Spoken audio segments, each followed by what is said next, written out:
Je voudrais d'abord remercier votre pasteur Philippe Bauque pour cette invitation. Remercier pour l'accueil qui m'a été fait ce matin, vos anciens, Philippe notamment, Philippe Arondel, et puis les membres de votre comité d'église pour cette fraternelle invitation. J'ai pour habitude, d'avant d'étudier la parole, de prier, donc je vous invite à incliner la tête. Notre Père, nous te remercions pour ce temps de la parole. Je te demande de oindre mes lèvres afin que je ne puisse jamais t'offenser ni te blesser. Je demande au Saint-Esprit de disposer nos cœurs, et le mien en premier, afin que ce soit toi qui parles, parce que tu as un peuple. Parle-nous, Seigneur, à travers ta parole, à travers Christ, et qu'enfin nous puissions ressortir de ce temple ce midi en étant totalement transformés, en étant radicalement changés par toi, et uniquement par toi. Nous te demandons ces grâces au nom de Jésus-Christ, notre Sauveur. Amen.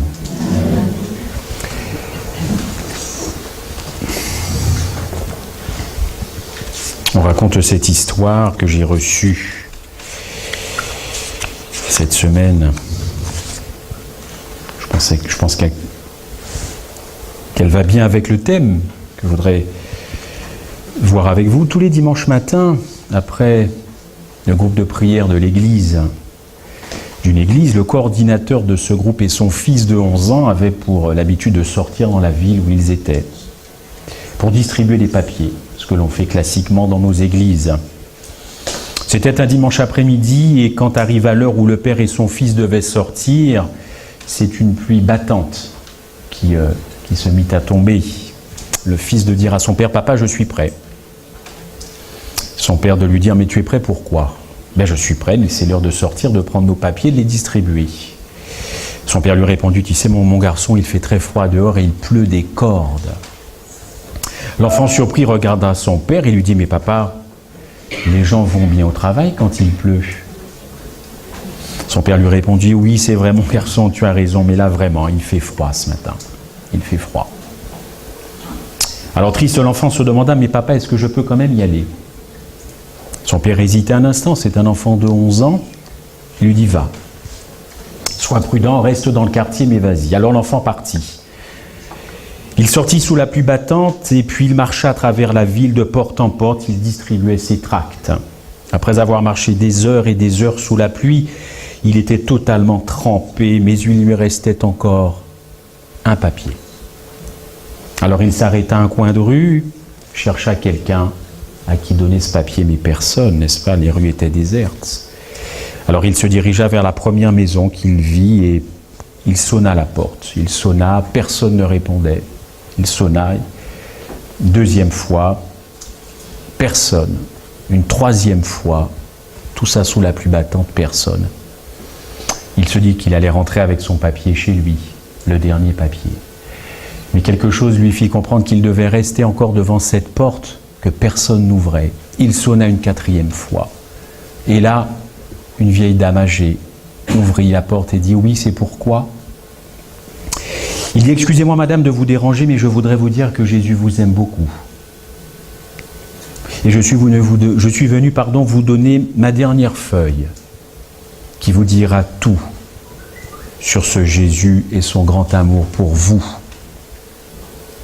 Il lui donna le papier. « Merci mon garçon, que Dieu te bénisse. » Elle referma la porte et le dimanche, suivant l'église ou le sabbat, le coordinateur du groupe, après sa prédication, dit « Voilà, est-ce qu'il y a quelqu'un qui veut témoigner sur une dernière sortie de distribution de papier ?» Et puis là, au fond du banc, une main se leva. C'était cette vieille dame qui se mit à témoigner. Elle dit « Vous savez, personne ne me connaît dans cette église, je ne suis jamais venue et jusqu'à dimanche dernier, la semaine dernière, je n'étais pas chrétienne. Mon mari est décédé il y a quelque temps et je me suis retrouvée seule dans ce monde. Et la semaine dernière, le dimanche dernier, un jour froid, pluvieux, j'avais décidé qu'il était temps d'en finir. Je voulais me suicider. Plus d'espérance, plus de motif pour vivre. Alors j'ai pris une corde et une chaise et je suis monté au grenier. parce que ma maison dispose d'un grenier. J'ai attaché la corde à une poutre de la charpente, je suis monté sur la chaise, je me suis passé la corde autour du cou. Debout sur cette chaise, j'étais seul, au point de sauter, quand tout à coup, la sonnette de chez moi sonna. Une fois, je ne répondis pas, personne ne vient plus sonner chez moi, je suis seul. 2 fois, j'ai laissé passer. 3 fois, je me suis dit quand même que cette personne insistait. 4 fois, j'y suis allé. Qui ça peut être? Et quand j'ouvris, je vis ce petit jeune homme, son sourire radieux, me dire « Madame, j'ai un message pour vous, Dieu vous aime. Et ce dernier papier que j'ai, je vais vous le donner, il parle de l'amour du Christ. » Je n'oublierai jamais son sourire. Ce garçon est venu me dire que Jésus m'aimait. J'ai lu toutes les paroles de cette feuille. Alors je suis monté au grenier, j'ai pris ma corde et ma chaise. Je n'en ai plus en avoir besoin.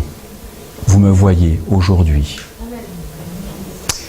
Comme l'adresse de son groupe de prière était au verso de la feuille, je suis venu ici personnellement pour dire merci à cet enfant de 11 ans qui a libéré ma vie juste au moment où il le fallait. Alors tout le monde, vous imaginez, avait les larmes aux yeux dans ce groupe de prière. Et le coordinateur du groupe alla vers le premier banc où était assis son enfant. Il prit son fils dans ses bras et il pleura. Parce que lui n'y était pas allé. Son fils y était allé. Probablement qu'aucun groupe de prière n'eut un moment aussi grand que celui-là, et probablement que notre univers n'a jamais vu un père aussi débordant d'amour et d'honneur grâce à son fils, à l'exception d'un père. Ce père a aussi permis que son fils vienne dans un monde froid et sombre, un monde pluvieux, pour se faire injurier, frapper, insulter, humilier, crucifié comme un voyou. Quand le pécheur comprend cette vérité de Golgotha, vous et moi, quand le pécheur apprécie la réalité de ce don suprême et que ce même pécheur a la volonté d'en finir avec le péché dans sa vie et qu'il se réclame de la vie du Christ, alors ce pécheur fait l'expérience de la justification par la foi. La justification par la foi, c'est plus qu'une simple déclaration légale.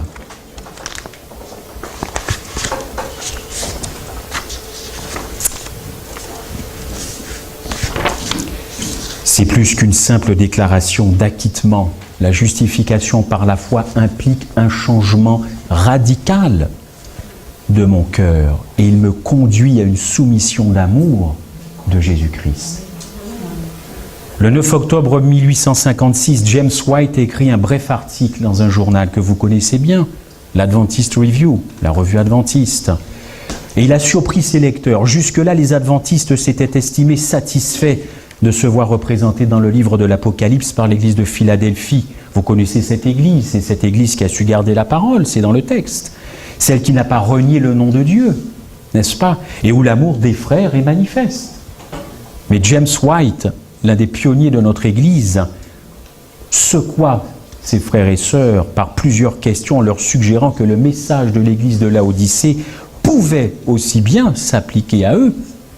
Y avait-il cette terrible possibilité qu'ils appartiennent aussi à l'église de Laodicée, cette église prétentieuse, fière de ses œuvres, mais manquant de véritable piété? 12 ans s'étaient écoulés seulement depuis l'automne 1844, et vous connaissez cette date, et l'expérience était encore brûlante dans les mémoires de ce moment formidable où des milliers de personnes pensaient que Jésus-Christ reviendrait. Pendant 12 ans, ce petit groupe de travail avait étudié minutieusement la Bible et découvert les plus grandes vérités, le sabbat, le jugement, l'état des morts, et puis ils avaient découvert en étudiant l'Épître aux Hébreux une petite pépite, l'importance du service du sanctuaire. Les théologiens n'arrivaient pas à répondre à cette question. Comment concilier l'assurance du salut et la possibilité de perdre ce salut? Comment Comment? Eh bien, les adventistes, dans ces années-là, 1850, allaient éclairer d'une touche finale cette apparente contradiction en parlant du jugement investigatif.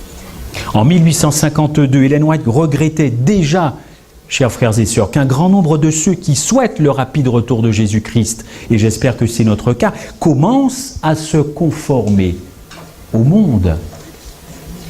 Et que la léthargie avait saisi les esprits de ceux qui se déclarent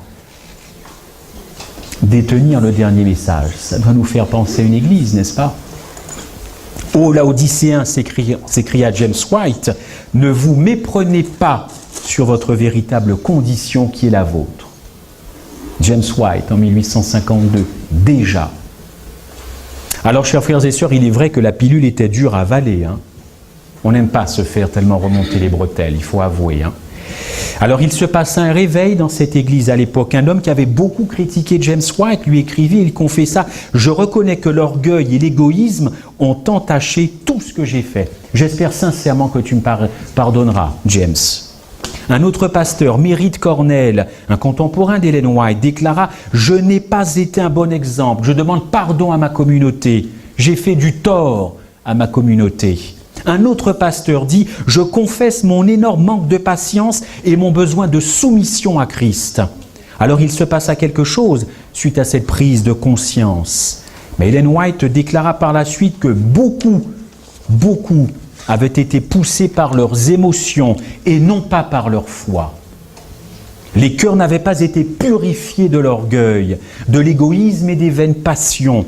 Ce message de Laodicée, certes, a gommé un certain temps les différences dans les églises, réconciliant les gens, ceux qui étaient fâchés. Mais tout cela n'était que superficiel, car le message n'avait pas eu le temps de faire son effet durablement dans les cœurs. Alors pourquoi? Parce que l'adventisme apportait au monde, malgré le fait, que l'adventisme apportait au monde une des réponses les mieux centrées sur la croix, les adventistes considéraient la croix comme la délivrance de leur culpabilité, mais ces mêmes adventistes agissaient dans leur vie comme bon leur semble. Paradoxe. Alors pour résumer ce que je dis, j'ai accepté Jésus, je suis justifié, je suis sauvé, point final. Chers frères et sœurs, c'est pas ça. En tout cas, c'est pas l'évangile. Cette justification recevait à l'époque une adhésion mentale, mais il manquait une expérience vivante de cette justification qui procure de la joie et des victoires dans la vie chrétienne d'aujourd'hui. C'est ce que j'ai entendu dans ma classe tout à l'heure, des victoires, des victoires. Il n'y avait plus d'expérience personnelle avec le Christ. Et tout cela conduit à une tiédeur spirituelle qui s'est accrue dans les églises de l'époque. En 1882, George Butler, un homme qui n'a pas ménagé la sœur White, a dit en 1882, c'était le président de la conférence générale, il appelait au jeûne et à la prière. Ça vous rappelle peut-être quelqu'un? Déjà. En 1882, parce qu'a-t-il dit, l'Église adventiste du 7e jour fait l'expérience de l'apostasie et du déclin spirituel. Vous imaginez si c'est un laïc qui disait ça aujourd'hui?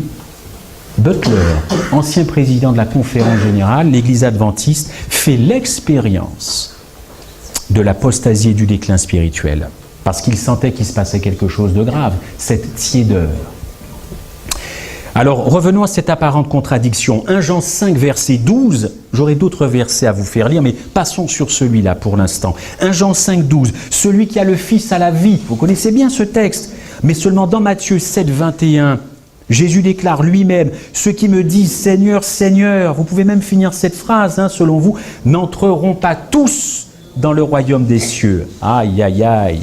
Alors pour régler cette tension, les adventistes, comme je vous l'ai dit, ont mis en avant le jugement investigatif. Comment régler cette contradiction? S'il y a un jugement, il y a un tribunal, ça n'a pas changé. S'il y a un tribunal, il y a un procès. Et tous les procès, un jour, prennent fin.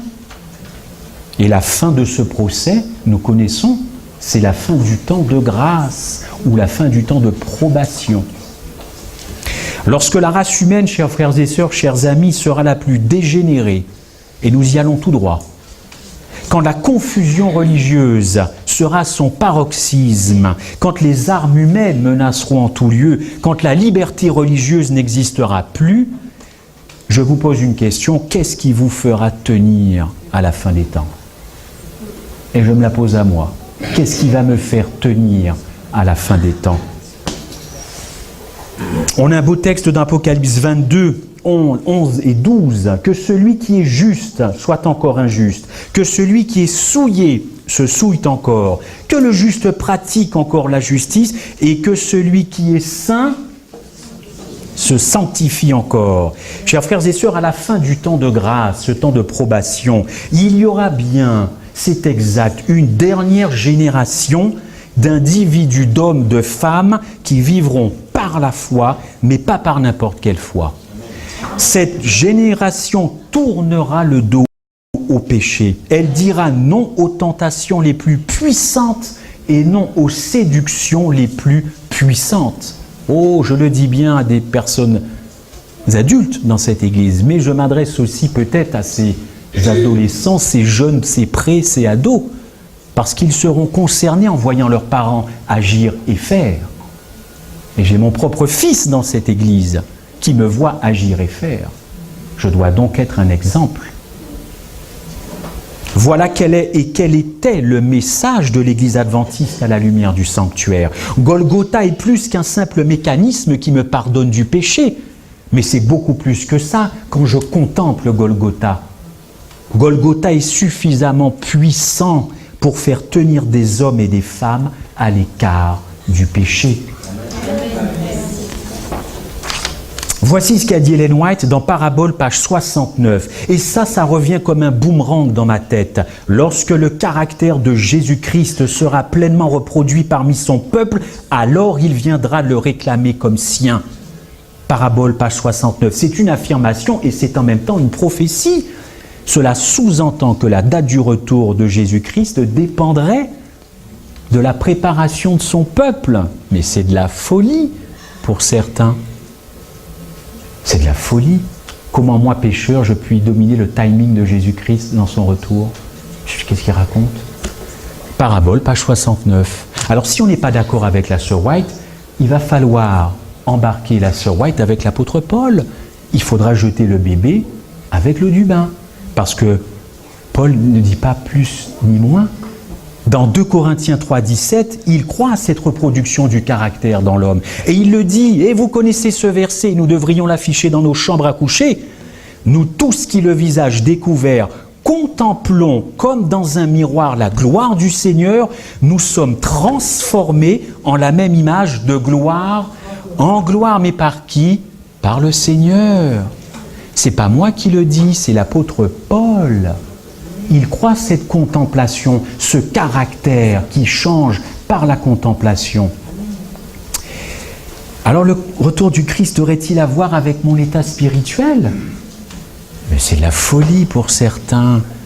Comment moi, pécheur, je peux impacter le timing, le chronomètre de Jésus-Christ? Cette affirmation est typiquement adventiste et cette citation de Parabole, page 69, au fond, elle nous gêne. Elle nous embarrasse. Et je vais vous dire pourquoi. Parce qu'elle nous rappelle sans cesse le travail que Dieu veut faire en nous. N'est-ce pas? N'est-ce pas? Est-ce qu'on veut le laisser agir une fois pour toutes en novembre 2012? C'est le privilège, chers frères et sœurs, de chaque chrétien que de hâter le retour de Jésus-Christ. Et c'est vrai que dans nos communautés, quand j'entends prier « Seigneur, Seigneur, reviens », nous sommes même exhortés à hâter le retour de Jésus-Christ, n'est-ce pas? On prie des fois comme ça, mais chers frères et sœurs, si on peut hâter le retour du Christ, il faut reconnaître qu'on peut le retarder. Il faut être honnête intellectuellement. Si je peux hâter le retour du Christ, je peux aussi le retarder. Folie! Mais comment ça? On ne peut pas retarder le timing de Jésus-Christ. Alors il faut changer nos prières. Il faut arrêter de nous demander de prier pour hâter le retour de Jésus-Christ. Le plus grand défi de notre Église adventiste, et vous et moi, nous sommes concernés, c'est est-ce que nous allons enfin laisser transparaître la vie de Jésus-Christ pour qu'il vienne chercher son Église qui est censée se préparer? Je me rappelle très bien quand je me suis marié, j'imagine que vous aussi, mais ça se prépare un mariage. Il paraît même que les salles se réservent 1 an à l'avance, même plus en Île-de-France. On ne réserve pas une salle 2 semaines avant son mariage. On va chez le tailleur, on se fait beau, la belle se fait belle. Ça se prépare psychiquement, moralement, intellectuellement. On n'arrive pas comme ça devant monsieur le maire 1 heure avant, on va s'épouser. Peut-être que ça arrive, mais ce n'est pas le lot de tout le monde. Le retour du Christ, j'espère ne pas vous apprendre que ça se prépare. C'est comme un plat quand on veut manger, on le prépare. Alors sommes-nous d'accord pour laisser agir Jésus-Christ, n'est-ce pas? Dans Message à la jeunesse, il y a de la jeunesse dans cette église, page 40. Voici ce que la sœur White déclare. Il n'y a pas de plus grand défi pour Christ que de voir ses agents terrestres remplis de son esprit, certes, mais de son caractère. Et oui, nous sommes très forts pour invoquer l'Esprit de Dieu sur nous. Et le caractère du Christ, est-ce que ça nous intéresse? Alors, qu'est-ce qui ne va pas dans nos vies? Pourquoi tant d'échecs?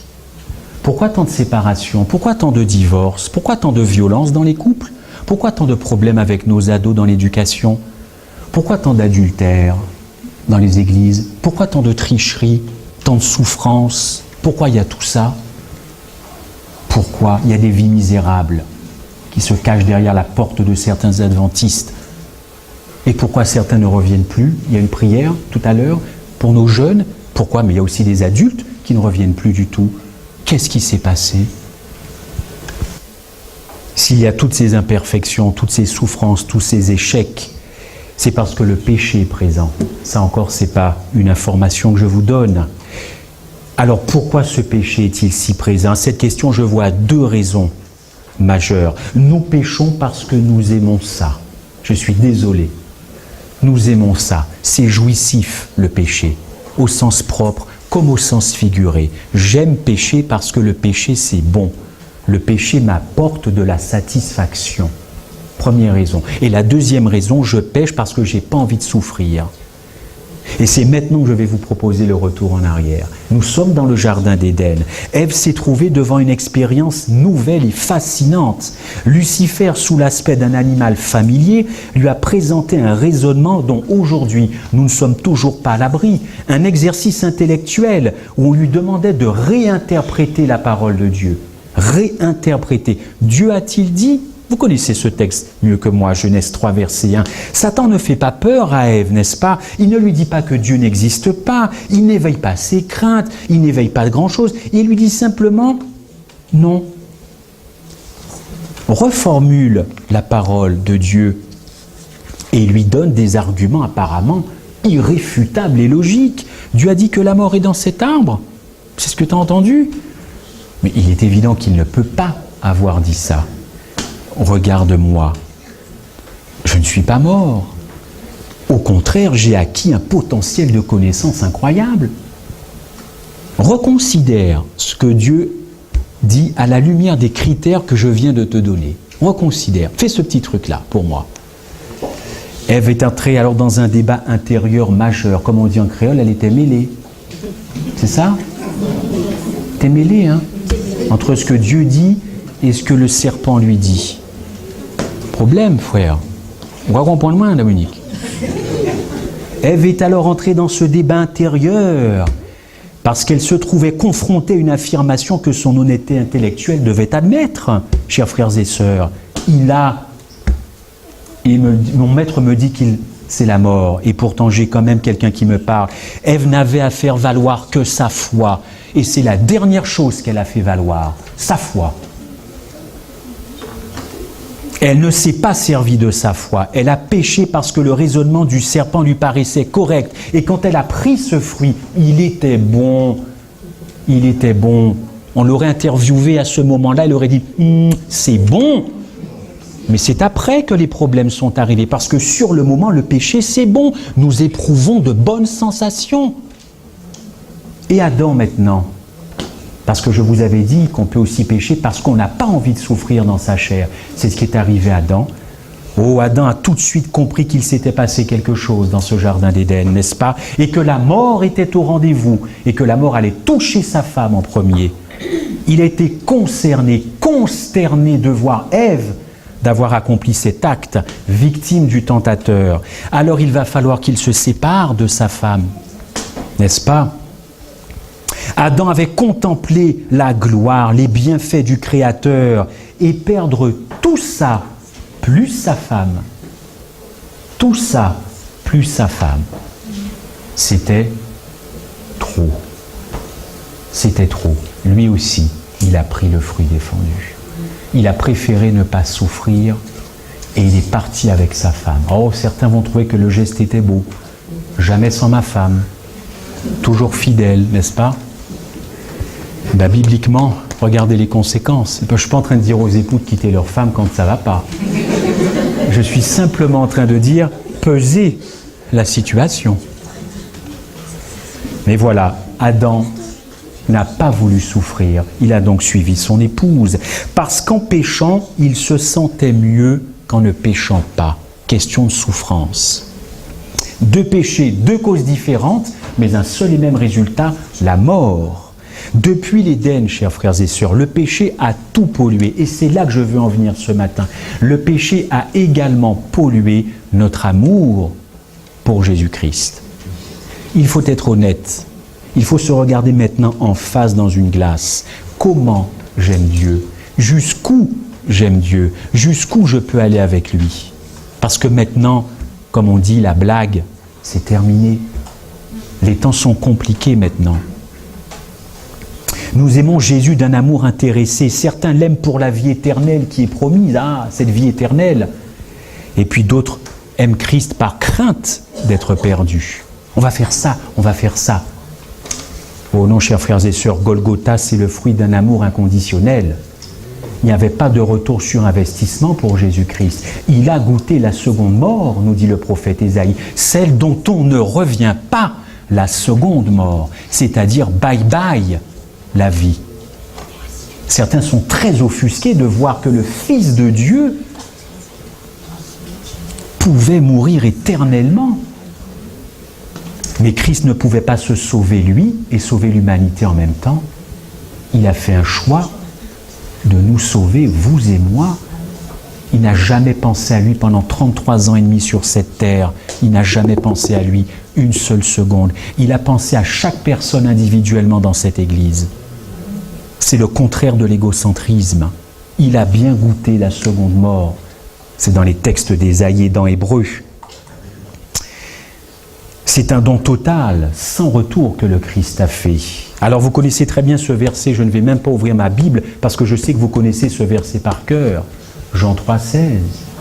Car Dieu a tant aimé le monde, n'est-ce pas? Mais j'aimerais qu'on se penche 5 minutes sur ce texte. Qu'est-ce que veut dire vraiment ce texte? Il y a des textes qu'on lit par habitude tous les samedis matins, on n'arrive même plus à prendre la quintessence. Excusez-moi, mais qu'est-ce que Dieu a donné par rapport à ce texte? Si Jésus n'était pas la postérité de David, fait de la même semence de David, qu'est-ce que Dieu a donné si Jésus ne pouvait pas succomber aux tentations?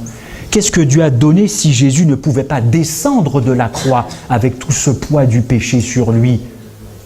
Qu'est-ce que Dieu a donné si Jésus n'a pas endossé notre chair pécheresse, notre nature pécheresse, et qu'il lui était impossible de résister aux séductions, même féminines? Marie-Madeleine, chez Simon. On pourrait en faire un film érotique. Je suis désolé. Cette femme avec ses longs cheveux qui baise les pieds de Jésus-Christ, qui caresse les pieds de Jésus avec... Les gens qui étaient sur place ont été horrifiés de cette scène. Et Simon le premier, n'est-ce pas? Belle femme, prostituée en plus. Qu'a donné Jésus-Christ si Dieu n'est venu qu'un tout petit moment là, passer un petit moment, régler un petit problème là, le péché? Non, chers frères et sœurs, Dieu a fait un don total. Et Jésus-Christ est notre frère pour l'éternité. Bien sûr, il a les stigmates, mais il a beaucoup plus que les stigmates. Il possède encore en lui, alors qu'il a été glorifié, une part de notre humanité. C'est ça qui fait que je peux m'identifier à Jésus-Christ. Parce que même après sa vie sur terre, il me ressemble. En tout cas, il a une part de l'humanité. C'est un don. Dieu a tant aimé le monde qu'il a donné. Ne dit-on pas donner c'est donner, reprendre c'est voler? C'est ce que j'apprenais à Pointe-à-Pitre, où j'ai grandi. Dieu a fait un don total. Jésus est un membre de l'espèce humaine à jamais. Jones et Waggoner ont déclaré que la rédemption va au-delà du pardon. Élite Waggoner a déclaré que la victoire sur le péché est sûrement ancrée dans l'incarnation de Jésus-Christ. C'est dans Christ et sa justice. La victoire sur le péché est inhérente à une compréhension de la vérité du sanctuaire, ce dont je vous parlais tout à l'heure. Voilà ce qu'a dit Ellen White en 1888. Écoutez bien, Christ est dans le sanctuaire céleste, en train de faire l'expiation pour nous, de purifier le sanctuaire des péchés. Alors, vous et moi, nous devons rentrer par la foi dans ce sanctuaire avec lui et commencer l'œuvre dans le sanctuaire de nos âmes. Nous devons nous purifier de toute souillure et de toutes les choses obscènes que le monde veut bien nous donner à manger chaque jour. La question du sanctuaire, vous savez, ce n'est pas un sujet facultatif, ce n'est pas un sujet exotique. Tiens, qu'est-ce qu'on va dire aujourd'hui? On va parler du sanctuaire. Oh, c'est mimi, il y avait 3 trucs, le parvis. Oh, c'est kitsch, le sanctuaire. C'est pas une conversation de salon entre théologiens pour se faire du bien. C'est pas ça le sanctuaire. Non, chers frères et sœurs. Voici ce qu'a déclaré William Prescott dans la Review Herald en 1902. Il est évident que lorsque Christ, notre justice, habite dans le cœur par la foi, faisant de la chair son temple, nous vivons la véritable expérience de la justification par la foi. La doctrine du sanctuaire est à la base du message historique de l'Église adventiste du 7e jour. C'est notre mission, c'est notre marque de fabrique, le jugement, le sanctuaire. C'est le pilier central de notre foi adventiste. C'est ce qui faisait la caractéristique de nos pionniers, ceux qui ont fondé notre Église. Est-ce encore le cas? Est-ce encore le cas? Le passé, le présent, le futur, tout s'éclaire à la lumière du sanctuaire. Encore faut-il prendre le temps de l'étudier, évidemment. Oh, voici ce qu'a dit Stephen Haskell, un adventiste. J'aime beaucoup cette phrase. Si notre foi, on en parlait beaucoup ce matin, n'est pas ravivée par la question du sanctuaire et par l'œuvre de Jésus-Christ comme souverain sacrificateur, alors voilà ce que dit le frère, je crains que vous n'alliez pas jusqu'au bout. Parce que quand les temps vont devenir difficiles, sans être alarmiste, encore une fois, qu'est-ce qui va nous faire tenir? Est-ce que c'est simplement la petite réunion de prière du mercredi soir? Ou du dimanche, ça dépend des églises? Ou simplement une présence sabbatique? Est-ce que c'est ça qui va nous faire tenir? Moi, je vous pose la question. Je n'ai pas la prétention de répondre à votre place. Mais je vous demande juste de réfléchir à ça. La question du sanctuaire n'est pas un sujet facultatif, comme je vous l'ai dit. Mais alors, quelle est la relation entre le sanctuaire et moi aujourd'hui? Jeunes, moins jeunes, personnes âgées, anciens, biologiques, mais aussi anciens par la fonction. Quel est le rapport de ce qui se passe au ciel? Ah, il est bien au ciel, Dieu. Mais moi, aujourd'hui, qu'est-ce que ça impacte ma vie? Eh bien, Dieu a toujours eu comme préoccupation, relisez bien les évangiles depuis le début, depuis la Genèse, il a toujours eu comme préoccupation d'extirper le péché, d'arracher le péché, parce que le péché n'est pas nécessaire à la vie. Hommes et femmes peuvent surmonter toute tendance au péché. Dieu a eu confiance en Jésus-Christ. Dieu a eu confiance dans son obéissance. Dieu veut extirper, fouiller au plus profond de mon cœur, arracher ce qui ne lui plaît pas, pour que quand il viendra, je sois prêt. Parce qu'encore une fois, moi j'ai cherché la baguette magique. Aidez-moi à trouver la baguette magique de Dieu. Je regardais partout, je cherche, je questionne, je ne trouve pas la baguette magique. Vous savez, la baguette magique, c'est celle quand on voit la petite boule lumineuse que Dieu arrivait, comme ça, il arrive avec ses gens, et puis il a un petit bâton, une baguette, il fait ping, ping, ping, ping, ping, ping, ping, ping. Et comme ça, tous les caractères sont changés en un seul coup. Aidez-moi à trouver ce passage où il y a cette baguette magique. Non, il n'y a pas de baguette magique, parce que le changement, c'est maintenant. Voilà. Et la dernière fois que j'ai dit ça, pareil, la communauté a souri. Mais figurez-vous que je n'avais pas compris ce que je disais. Et c'est des frères qui m'ont dit, frère, tu te replaces sur un cadre politique. Je le répète, sur un cadre spirituel, le changement, c'est maintenant. C'est pas demain, c'est pas après-demain, c'est pas sabbat prochain. Le changement, c'est maintenant. Seulement, nous avons un problème. Nous avons un problème. Ce que Dieu veut faire en moi, évidemment que je peux lui résister. C'est le moi. Le moi avec un M majuscule, le moi des pécheurs, qui répugne à accepter un sauveur qui est trop proche. Parce que nous préférons voir en Jésus-Christ un homme environné de mystères et de miracles, à qui rien ne pouvait arriver, qui ne pouvait pas pécher, qui ne pouvait pas succomber aux tentations. Bref, un évangile Robocop, un Jésus Robocop, qui a traversé l'humanité, rien ne pouvait lui arriver. Une chair pour beaucoup, avant la chute d'Adam.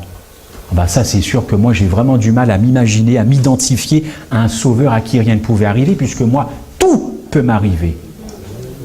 Tout peut m'arriver. Et lui, rien ne pouvait lui arriver. C'est quoi cette identification? Alors, c'est un Jésus qui est totalement extérieur à ma vie. Je n'en ai pas besoin, je vais aller voir le bouddhisme. Parce que Bouddha, lui, c'est le sourire tout le temps. Il n'y a pas de croix, il n'y a pas d'agneau, il n'y a pas de sang. Bouddha est plus sympa que Jésus-Christ si je n'arrive pas à m'identifier à Jésus-Christ et si Jésus-Christ ne s'est pas identifié avec moi. Pas étonnant que tout le monde aille voir ailleurs. On a présenté un Christ tellement loin, mais aussi tellement proche. Et quand il est proche comment? Eh bien, nous répugnons à l'avoir trop proche de nous.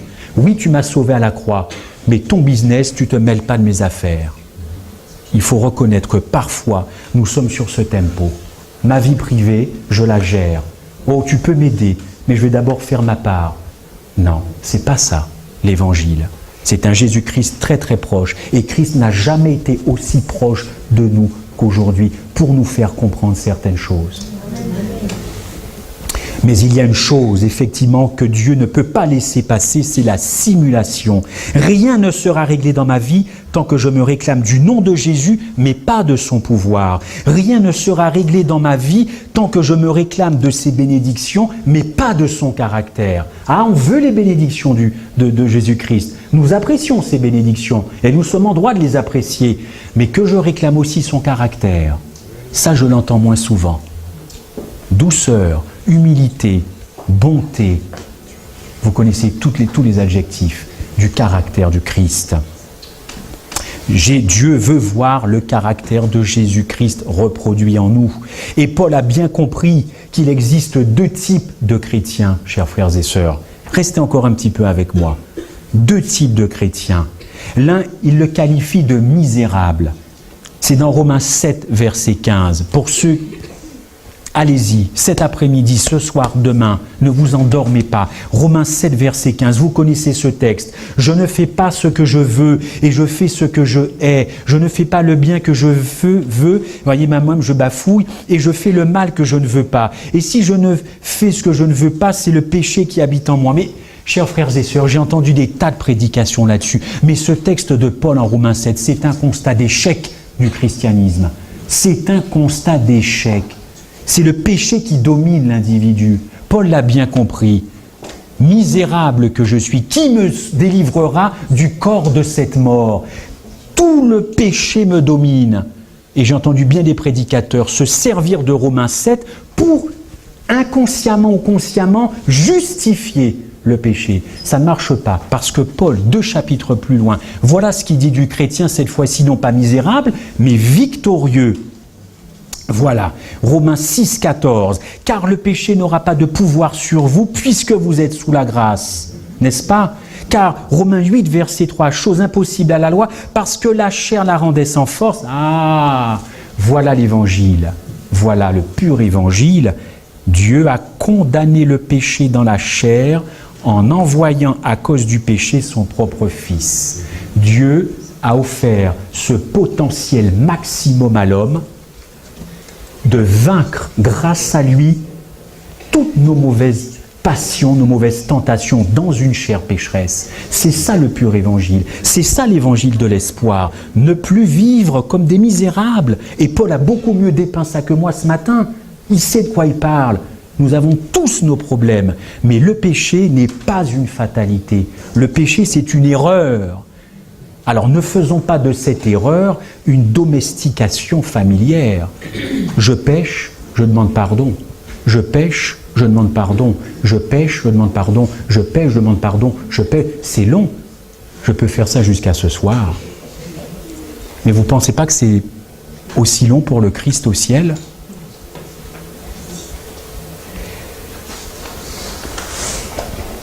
Alors voulons-nous être des chrétiens de Romains 7, n'est-ce pas, où c'est le péché qui l'emporte, qui domine mes passions, qui domine mes penchants, les mauvaises habitudes, mon mauvais caractère. Ou alors être des chrétiens victorieux de Romains 8, affranchis de la domination du péché, refusant les tentations, refusant les passions. C'est la question centrale de notre foi. Le principe de l'esprit doit l'emporter sur le principe du péché. Ça, c'est de la dynamite, chers frères et sœurs. C'est ça le pur évangile. Ne pas être des chrétiens qui traînons notre misère jusqu'à notre dernier souffle. Je suis pécheur. L'éternel chantier. Je suis un éternel chantier. À ma connaissance, les chantiers prennent fin. Alors pourquoi le péché ne prendrait pas fin? Je vous donne un exemple. Une citation et une histoire. Vous allez tout comprendre.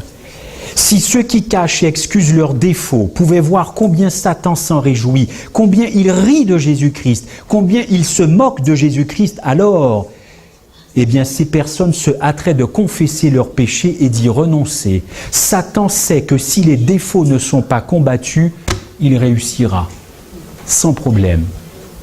Un homme est arrêté pour excès de vitesse. Est-ce que vous connaissez cette histoire? Non. Pardon pour ceux qui la connaissent peut-être. Un homme est arrêté pour excès de vitesse. Il comparaît donc devant le juge. Le juge le sermonne et lui inflige une contravention. Mais il existe quelqu'un dans la ville, un riche philanthrope. Oh oui, merci frère. Pardon. Merci beaucoup. Un riche philanthrope qui a décidé, qui a conçu un plan pour payer les amendes de tous ceux qui contreviennent au code de la route. C'est pas mal pour certains, n'est-ce pas? Cet homme riche ne va pas contre la loi. Il reconnaît la loi. Il reconnaît son autorité, mais il pourvoit au règlement de la pénalité. Du coup, c'est une bonne nouvelle qui se répand. Et tous les fous de vitesse profitent des grâces de ce millionnaire, n'est-ce pas? Alors notre homme qui s'est fait prendre pour excès de vitesse, bon, il a eu un peu le pied léger, il a récidivé, alors il se retrouve devant le juge. Le juge lui dit, mais dites donc, je vous ai déjà vu? Oui, monsieur le juge, un petit excès encore. Non, non, mais ça ne peut pas aller, je vais vous recondamner 3 fois plus. Oui, il n'y a pas de problème, monsieur le juge, je ne recommencerai pas. La première chose que fait cet automobiliste, c'est d'aller voir son ami, le riche millionnaire. Pas de problème, je paye pour toi. Pas de souci, j'envoie le chèque, je paye. Chers frères et sœurs, si cet homme riche continue de payer pour tous les transgresseurs du code de la route, qu'est-ce qu'il fait à la loi? Vous avez une idée? Ben oui, il la tourne en dérision, la loi. Il la banalise, n'est-ce pas? Et si le juge, lui, continue à accepter ce système, parce qu'on l'a mis au courant qu'il y avait un riche dans la ville là, qui payait les amendes, qu'est-ce que ça donne? Qu'est-ce qu'il fait à la loi? La loi qu'il est obligé de faire appliquer. Eh bien, il rend la loi sans effet, évidemment. Parce que je peux me retrouver indéfiniment devant le juge, j'ai mon copain qui paye. Chers frères et sœurs, si la mort de Jésus devait payer pour ma dette, afin que je continue de pécher, qu'est-ce que je fais de Jésus-Christ? Vous avez une idée? Je le fais le complice de mes péchés. Le complice de mes péchés. C'est quand même fort, pour un adventiste du 7e jour, un chrétien, faire de Jésus-Christ le complice de ses péchés. C'est-à-dire que quand un homme marié est sur le point d'avoir une relation adultère, mais c'est comme s'il invitait Jésus-Christ à coucher avec la femme dans l'adultère. Ben oui, il y a la grâce. Ben oui, c'est vrai, j'avais oublié. La grâce, elle pardonne. C'est génial.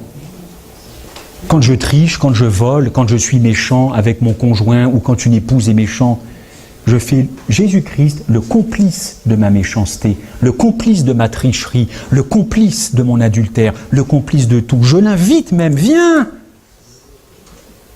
Non, écoutez, Jésus-Christ, il a assez donné. Vous ne pensez pas qu'il a assez donné sur la croix?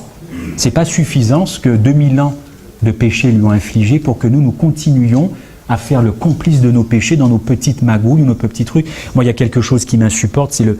Vous connaissez ça, je ne sais pas si on l'entend ici, mais le péché mignon. Ça existe ici, à Savigny-le-Temple.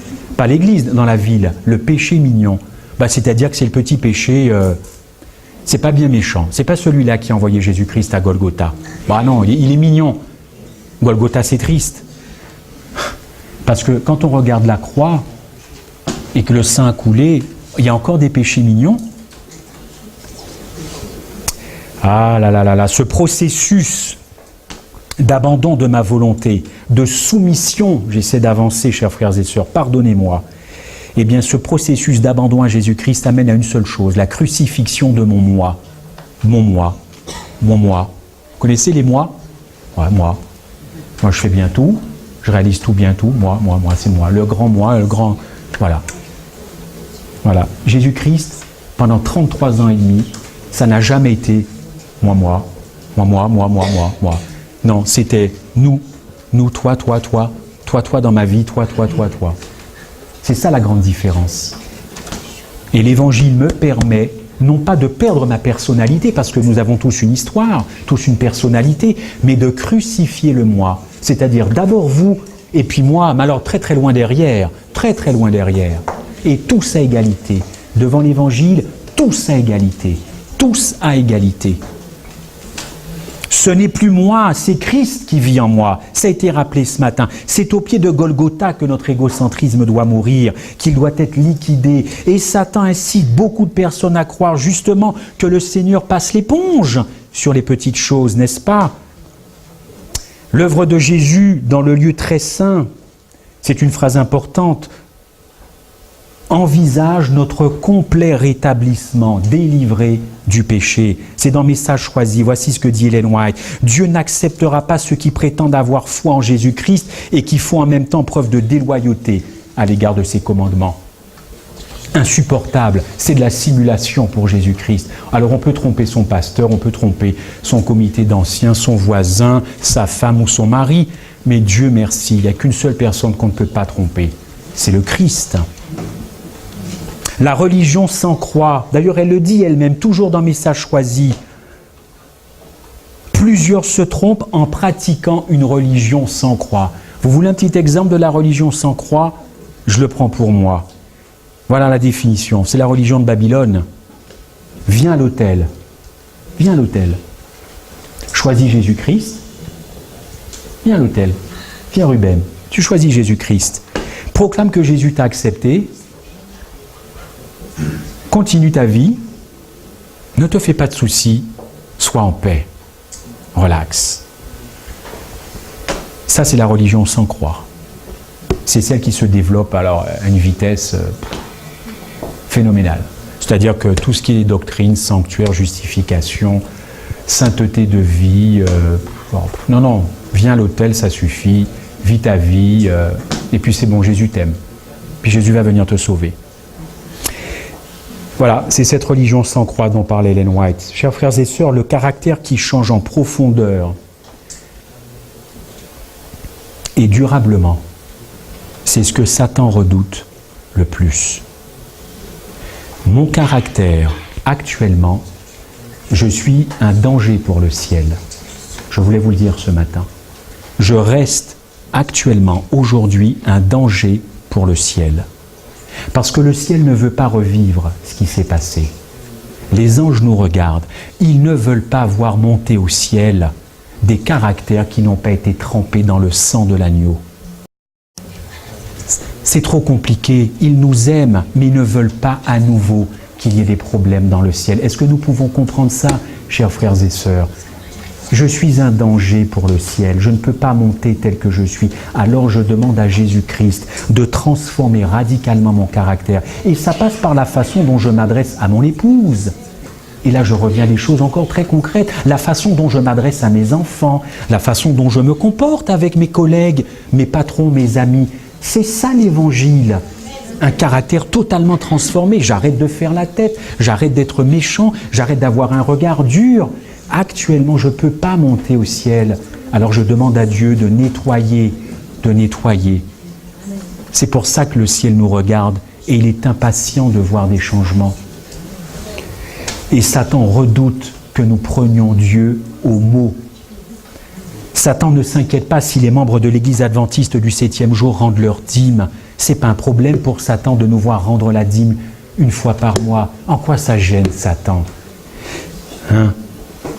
Satan, ça ne le dérange pas si nous construisons des hôpitaux, si nous construisons des écoles, des dispensaires, les chrétiens, les adventistes, les pentecôtistes. Ça ne le gêne pas, ça, Satan, ce n'est pas un problème. Non, ça ne le gêne même pas si je prie tous les jours et que je demande à Dieu de revenir. Ça ne gêne pas Satan si je demande pardon à Dieu. Ce n'est pas un problème pour Satan. Non, ce qui gêne Satan,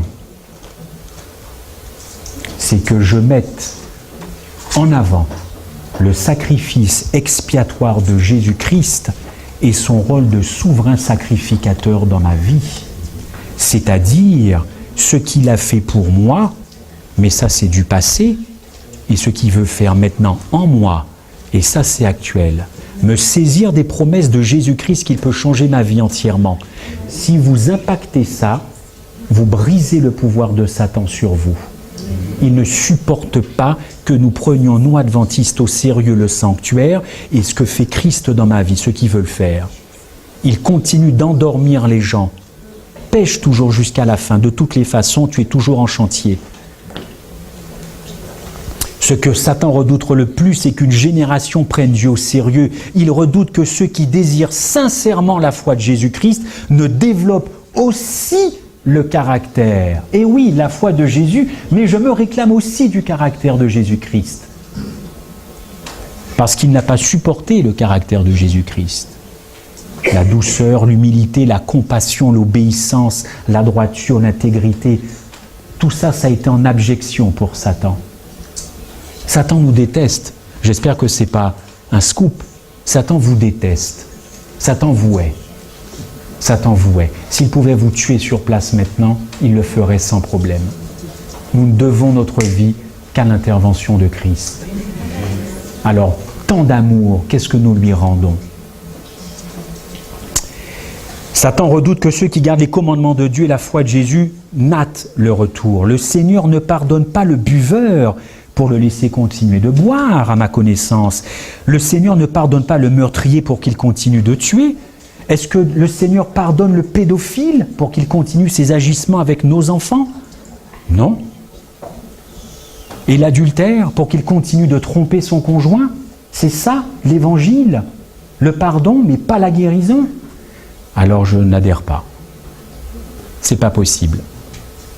Parce que c'est pas l'exemple que Christ est venu montrer sur terre. Non, pas du tout. Le Seigneur rend libre, il a vaincu le péché dans la chair, c'est Romains 8, verset 3, et grâce à Dieu, il fournit toute la puissance nécessaire pour une victoire totale. Jean 8 le dit au verset 36, le Seigneur vous rendra libre, mais libre de quoi? Libre de quoi? Libre de résister à tout ce qui peut me nuire dans ma fusion avec Jésus-Christ. J'ai presque terminé.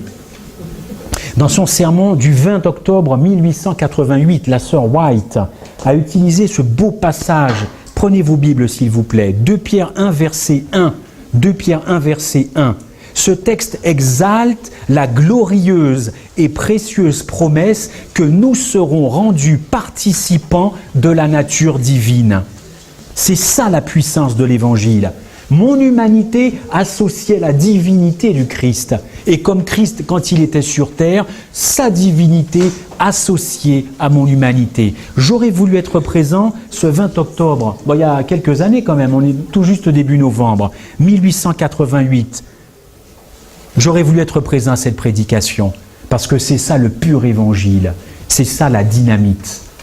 Mon humanité à jamais associée à sa divinité. Et c'est lui qui a fait, c'est lui qui a pris l'initiative. Et il veut que je croie à ça.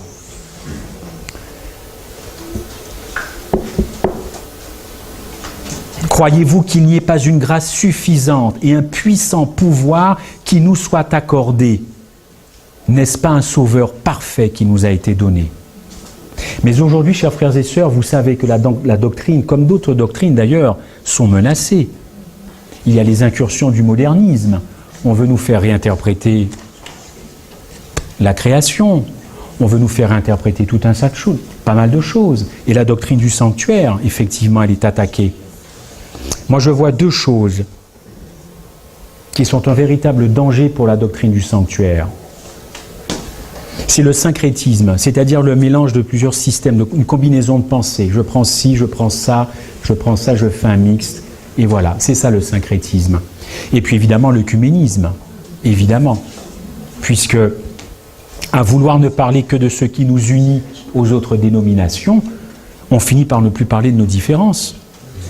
On a quand même le droit d'être différent, n'est-ce pas ? Je suis blanc, vous êtes noir. Ben, vous êtes de couleur en tout cas. Et le blanc c'est peut-être aussi une couleur, on est différents. La stratégie du diable, elle est simple et très séduisante. Et elle se résume en un seul mot, l'amour. Alors l'amour, ça, vous mettez ça dans une conversation, alors là, c'est plus possible de parler. L'amour. Mais oui, c'est normal, parce que l'amour, c'est l'essence même de l'évangile. C'est un mot inattaquable, l'amour, n'est-ce pas ? Employez ce mot avec habileté et vous brisez tous les arguments. Mais c'est oublier que l'expression finale de l'amour, c'est la parole, ce sont les 10 commandements. C'est ça l'expression finale de l'amour, n'est-ce pas ? Alors si vous voulez accélérer le processus œcuménique, maintenant vous parlez de l'unité. Alors là, l'unité, qui est contre l'unité ? Là encore, ça brise toutes les conversations. Alors pour l'accélérer, vous entendez ce genre de phrases, hein ? J'entends moi, je ne suis pas pour vous ici, je ne peux parler que pour moi. Vous entendez, mais pourquoi ne pas s'unir sur l'idée que nous aimons tous Jésus ? Merveilleux. C'est merveilleux, n'est-ce pas ? Pourquoi laissons-nous les arguments doctrinaux nous séparer des uns des autres ? Ah bah oui, c'est beau, hein ? C'est beau, enfin quand on gratte le vernis, on sait comment ça peut terminer tout ça.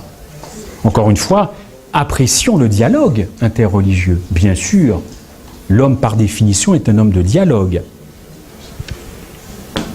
Mais c'est ainsi que pour se faire accepter par les autres dénominations chrétiennes, la doctrine du sanctuaire et de sa purification, selon Daniel 8, 14, c'est-à-dire la purification de mon âme, c'est-à-dire la préparation que Dieu veut que je fasse avant qu'il revienne, eh bien ça, c'est mis sous le boisseau, sous le silence.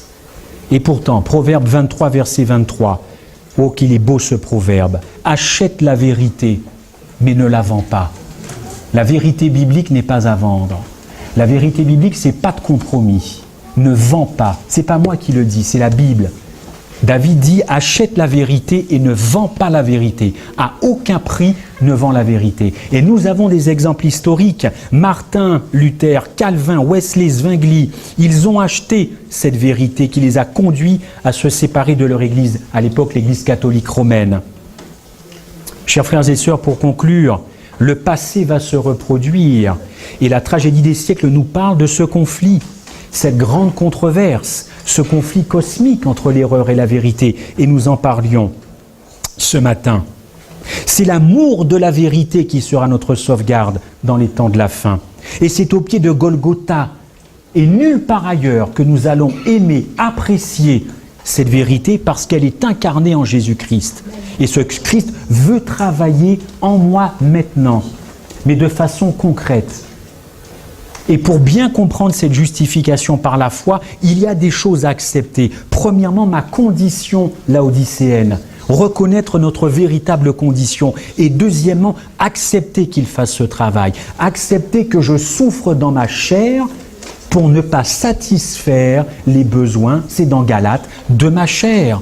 Ça fait souffrir de ne pas donner de la nourriture à ces mauvaises pensées, à ces mauvaises tendances, à ces mauvaises habitudes. Ça fait souffrir, mais la souffrance fait partie de cette sanctification. Christ a souffert, nous souffrirons.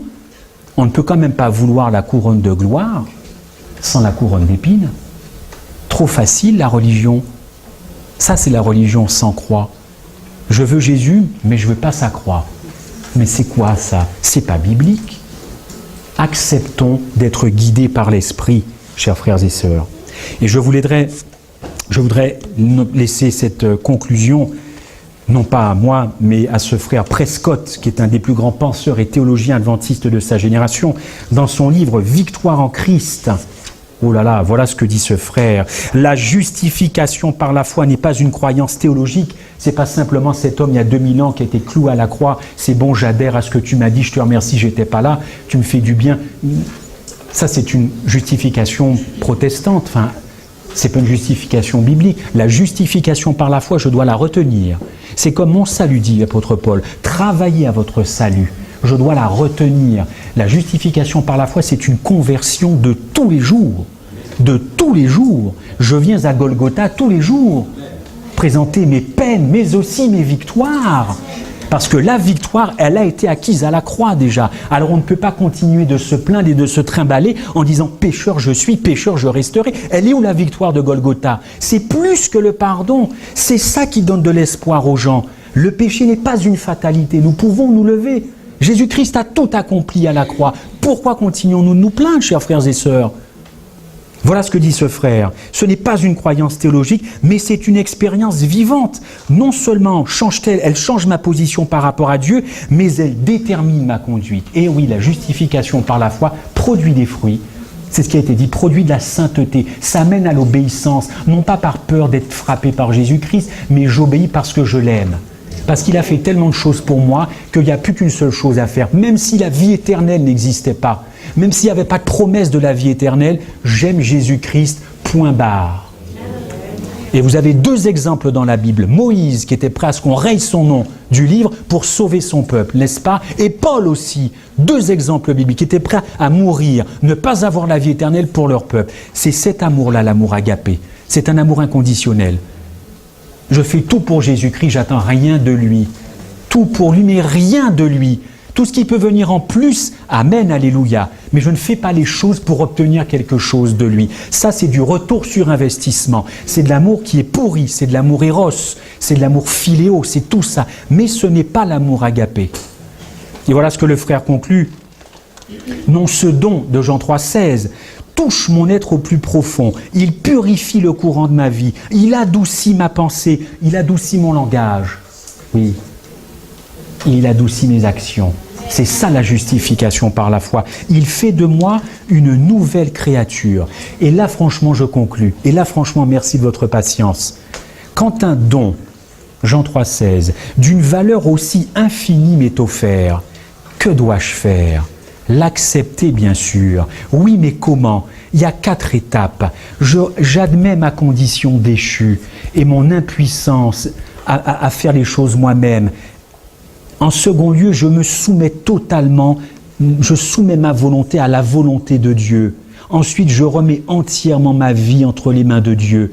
Et enfin, je dois lui permettre de révéler sa justice.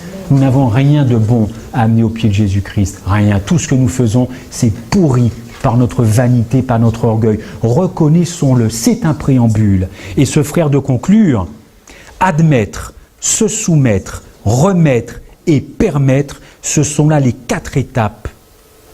Et elles doivent être renouvelées chaque jour. Pour conclure, vraiment, j'avais un papa merveilleux qui est décédé d'un cancer et qui, avant de mourir, nous nous téléphonions parce qu'il est mort à Pointe-à-Pitre. Et il m'a toujours, dans les conversations, donné un proverbe. Ce proverbe, je ne l'ai pas en tête, mais il dit « Sois sage, et je pourrai répondre à celui qui m'outrage. » Alors, ne donnons pas à Satan raison dans notre vie parce que nous considérons que le péché est une fatalité. Arrêtons de donner raison au diable et donnons raison à Jésus-Christ. C'est ma prière aujourd'hui pour vous et pour moi.